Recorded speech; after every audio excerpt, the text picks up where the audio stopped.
বন্ধুরা, আবার একটা ভিডিও নিয়ে চলে আসলাম। আজকে যা রান্না করবো সবই তোমাদের অল্প অল্প করে শেয়ার করব।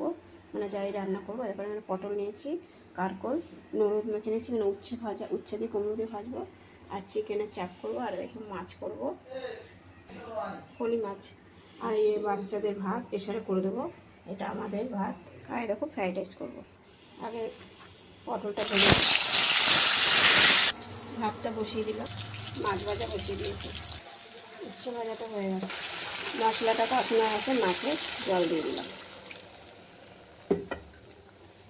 এরকম ভাত হয়ে গেছে, আর এই ফ্রাইড রাইসের ভাতটা বসাবো, গরম মশলা দিয়ে দিলাম। চিকেনের চাপটা বসাবো, মশলা দিয়ে দিলাম, গরম মশলা। এই দেখো ফ্রাইড রাইসের সব কেটে নিয়েছি, চিকেনের মশলাটা কষানো হয়ে গেছে। এই দেখো চিকেনটা দিয়ে দিলাম। এই দেখো ওদের ভাতটা হয়ে গেছে, ওদের এখন খেতে দেবে তো, তাই আগের থেকে দিয়ে দিলাম ওদের ভাতটা। বন্ধুরা, ফ্রাইড রাইসটা রেডি করে নিয়েছি, সব কিছু দিয়ে দিয়েছি। আমি এরকমভাবেও করি, কড়াইতেও করি, মানে সব দেওয়া গেছে, বা একটুখানি নাড়াচাড়া করি, মানে মিলিয়ে নিলেই হয়ে যাবে। এই দেখো আমার রান্না কমপ্লিট হয়ে গেছে। এখানে মাছের ঝোল রয়েছে, এখানে উচ্ছে ভাজা, কারকল ভাজা, পটল ভাজা, আর এই দেখো আমাদের ভাত। আর এই দেখো ছেলেদের জন্য ফ্রাইড রাইস করেছি। এই দেখো হয়ে গেছে চিকেনটা। এই দেখো বন্ধুরা, চিকেনটা বেড়ে নিয়েছি, মানে গামলায় ঢেলে নিয়েছি। তা কেমন লাগলো আজকে সব কিছু রান্নার ভিডিওটা অবশ্যই কমেন্ট বক্সে জানাবে।